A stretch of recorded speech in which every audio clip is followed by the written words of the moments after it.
Part 1. The hidden ache of the misunderstood introvert. What if the version of yourself that the world sees isn't you at all? What if it's just a well-crafted performance, polite, pleasing, and utterly false? Carl Jung once wrote, "The persona is that which in reality one is not, but which oneself as well as others think one is." Let that sink in for a moment, because for the misunderstood introvert, this isn't just theory, it's a lived experience. In this series, we're going to go deep into the unspoken world of those who feel everything, but show almost nothing, into the quiet hearts carrying oceans of feeling behind closed doors, into the repressed emotions, the masks, and the inner darkness we call the shadow. This is not just about psychology. This is about survival, about identity, about the cost of not being fully yourself in a world that misunderstands silence as weakness. Let me tell you about Min, a quiet graphic designer living in a bustling Asian city. He works hard, shows up on time, smiles at meetings, nods politely. From the outside, he looks fine. He's stable. But at night, when the lights go off and no one is watching, he breaks. He feels hollow, like he's been pretending for so long that he's forgotten who he really is. No one asks Min how he truly feels, and if they did, he wouldn't know what to say.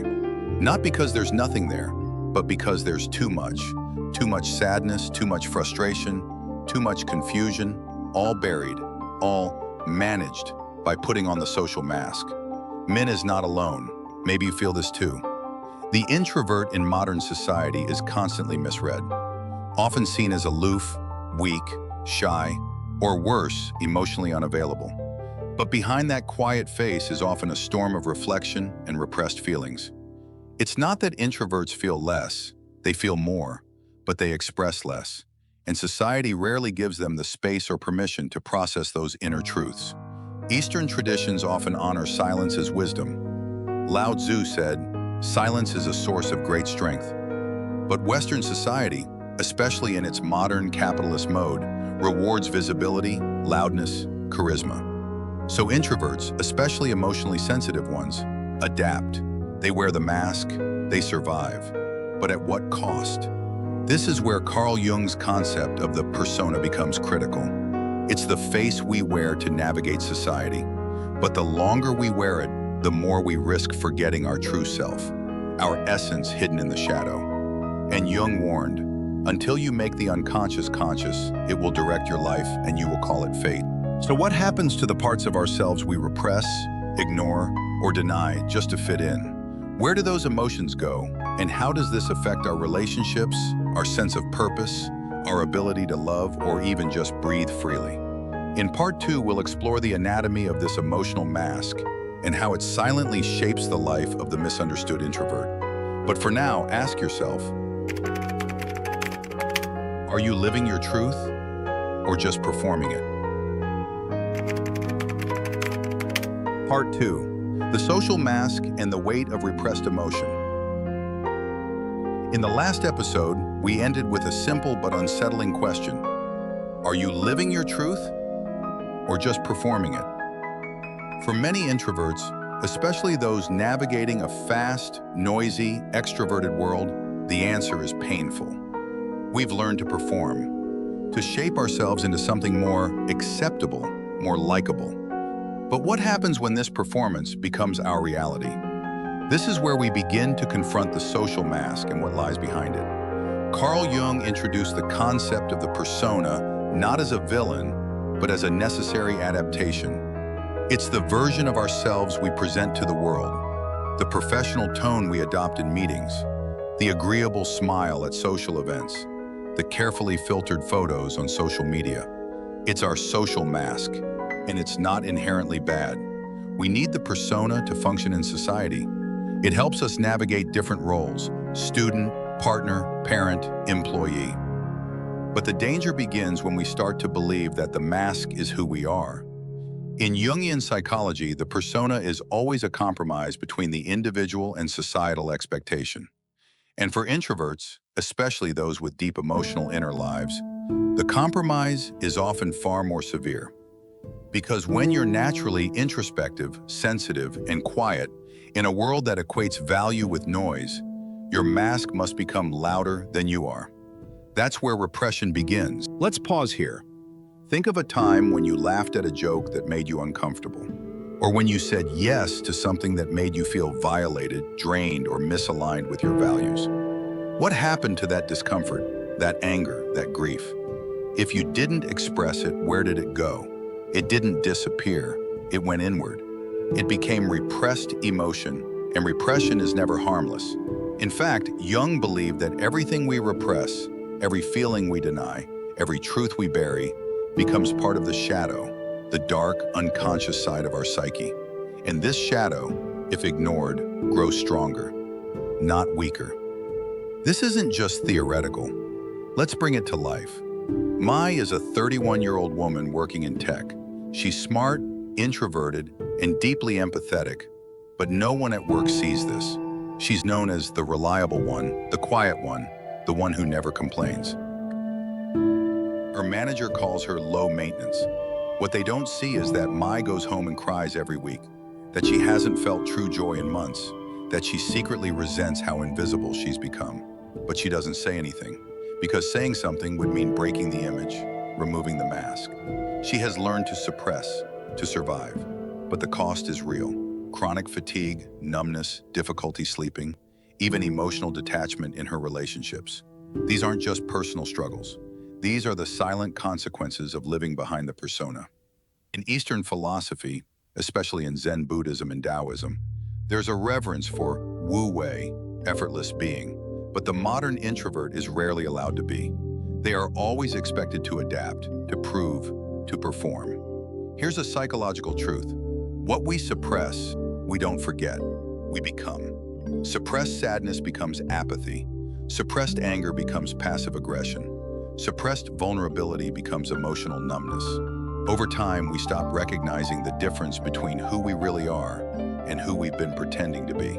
And introverts, especially emotionally rich introverts, face this quietly, invisibly. Jung wrote, "People will do anything, no matter how absurd, to avoid facing their own souls." But what happens when that avoidance is applauded? When society rewards your mask, promotes it, even loves it? Eventually, you might start to believe, maybe the mask is all I am. That's the real danger. Not that we lie to others, but that we slowly lie to ourselves. So what happens to all those rejected parts? The pain, the desires, the quiet rage, the unshed tears. They collect in the basement of the soul. They become the shadow. And the shadow is not evil. It is simply unaccepted. In the next part of this series, we'll open that basement door. We'll meet the shadow not as an enemy, but as a wounded guide.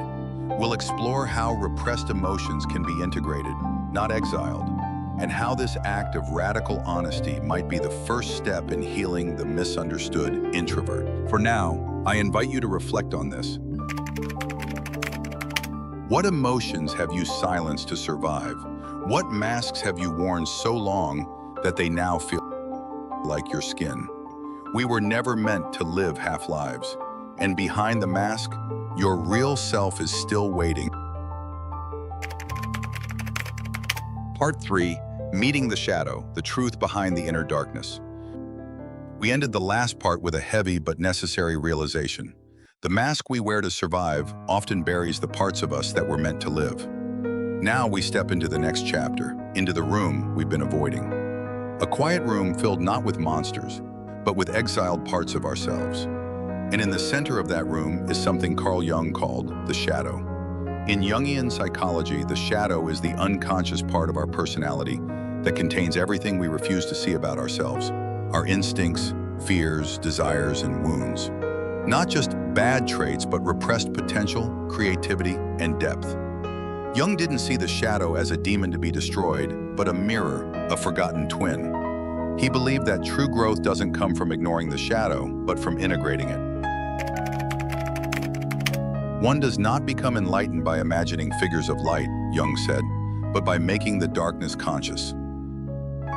This is the journey many introverts must eventually take, not because they are broken, but because their silence has allowed too much to go unseen. Introverts often live inwardly, navigating a rich world of thoughts, memories, and emotions. But when the outer world becomes overwhelming, when connection requires conformity, that inner world can turn against them. The silence that once offered peace begins to feel like isolation. The emotions once held in private start to rot in the dark. The strong face they show to others becomes a prison. And deep inside, something cries for attention. This is the inner darkness, the accumulation of repressed sadness, hidden anger, forgotten desires, unspoken truths. Not evil, just unloved. The introvert's shadow often contains the anger they never expressed when boundaries were crossed, the desire to be seen even if they claim they prefer solitude, the self-worth they've buried under people-pleasing, the wild, creative voice they silence to stay acceptable. What makes this shadow particularly haunting is that the introvert rarely shares it.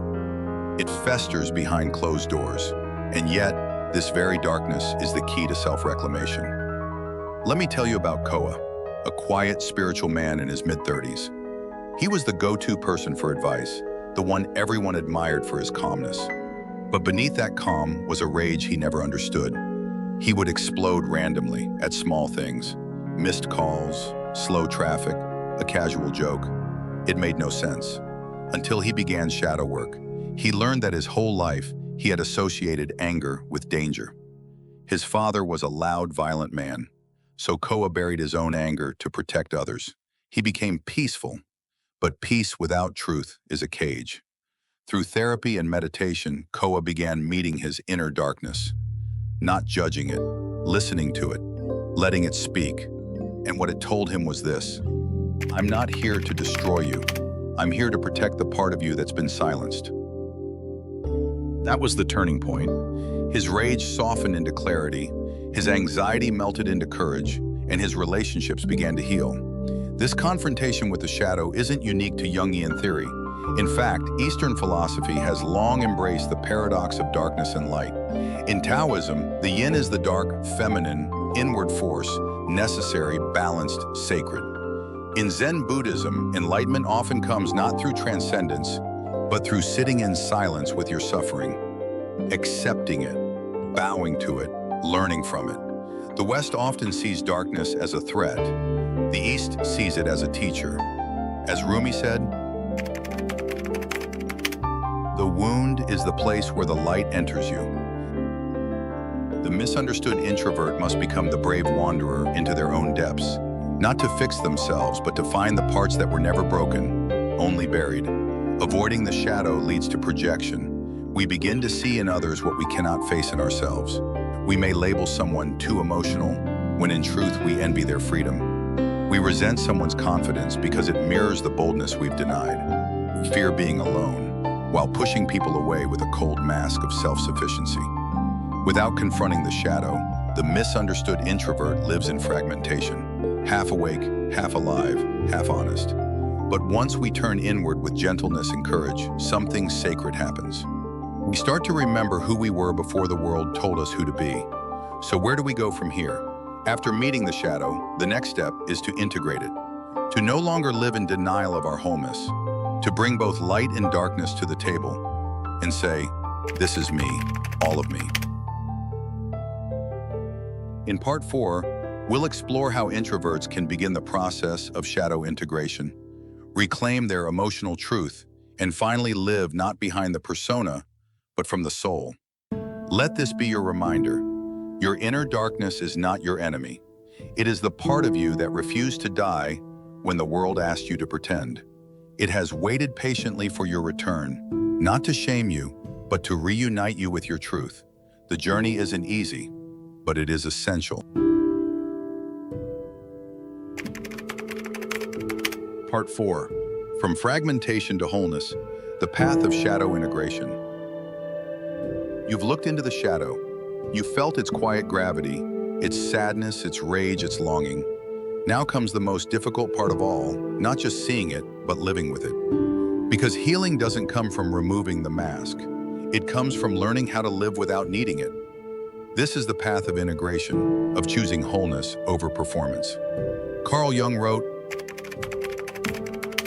"Wholeness is not achieved by cutting off a portion of one's being, but by integration of the contraries.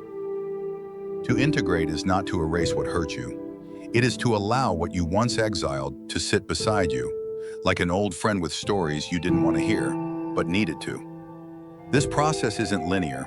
There's no 10-step program, no quick fix. It is a gentle, often painful return to self, a remembering of the parts of you that were dismembered. For the misunderstood introvert, this process is essential, because the cost of not integrating is internal war. The soft voice that wants rest fights the inner critic demanding productivity. The longing for solitude is mistaken for loneliness. The unspoken sadness turns into numbness. Let's meet Anna, a 29-year-old introvert who always felt too sensitive. In relationships, she'd disappear into silence whenever conflict arose. Her partners saw her as distant, cold, but inside she was overwhelmed by fear of rejection, of saying the wrong thing, of being too much. Through inner work, Anna discovered that her shadow held a deeply vulnerable child, a girl who had been shamed for crying, who had learned that emotion was weakness. She had buried her softness under logic, sarcasm, and control. Her healing began not through therapy alone, but in a moment of raw truth. One evening when her partner asked, "What are you really afraid of?" she finally said, "I'm afraid that if I show you all of me, you'll leave." And in that moment, she wasn't weak, she was whole. This is the paradox. The parts of us we hide out of fear are often the very keys to connection. Integration requires us to risk, to show our truth even when we shake, to trust that who we really are is not too much, but exactly enough. So how do we do this? Mindful awareness. The first step is noticing when the mask goes on. Do you always smile when you're hurt? Do you withdraw instead of speak your truth? Notice, don't judge. Awareness is the gateway to change.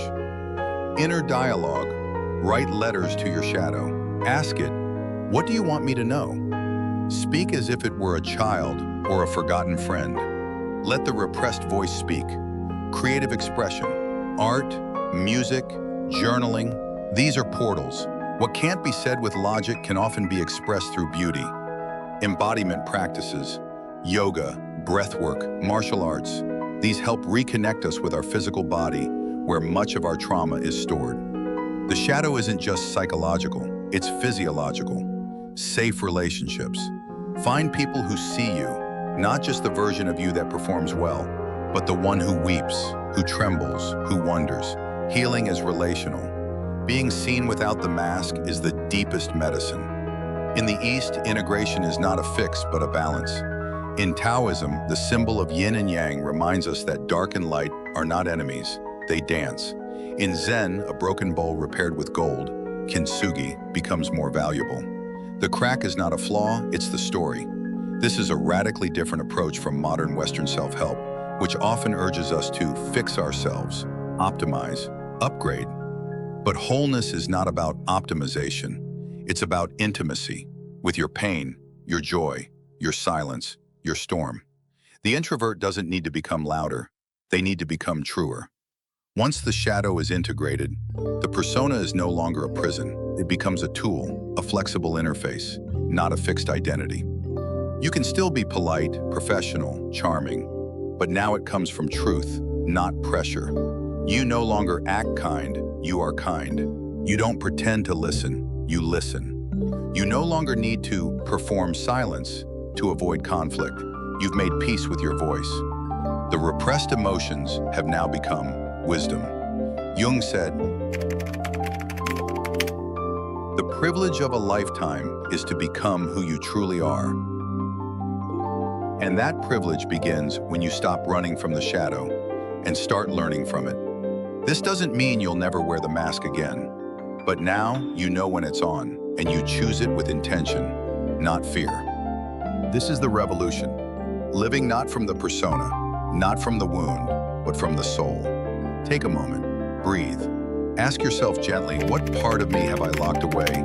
Not because it's wrong, but because it was once too painful to hold. What would it mean to let that part back in? Not to fix it, but to love it. In the final part of this episode, we'll bring everything together with a quiet but powerful reflection, a call not to action, but to authenticity.